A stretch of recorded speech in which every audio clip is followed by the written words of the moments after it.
आपण समस्त को मोर छोटिया मिनी ब्लॉग को स्वागत। चलतु आज बनैबा सुजी काकरा। कड़े टिके तेल पकई तादे सुजी पकई टिके भाजी दबा। ताकू 5 ରୁ 7 मिनिट भाजी सरला परे ताकू गोटे प्लेट को हमें काढ़ी सारला परे कड़ाई को बसई दे तादे टिके पानी दबा। पानी टिके हल्का गरम हो सारा परे से टिके चीनी आउ टिके लूण पकेइबा। तादे टिके पान मधुरी पकई दबा। ताकू हल्का फुटिबा पे छाड़ी दे पुणी एपट सेपट टिके करदबा।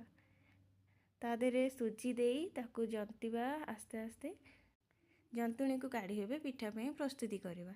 ए देखंदु बनीगला पिठा। एबे ताकू गरम तेल रे गोटी गोटी करी पकेइबा।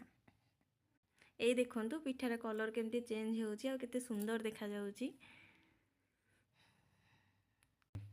पिठा टिके ब्राउन कलर हो गला परे आमे ताकू गोटे प्लेट को काढ़ी नबा।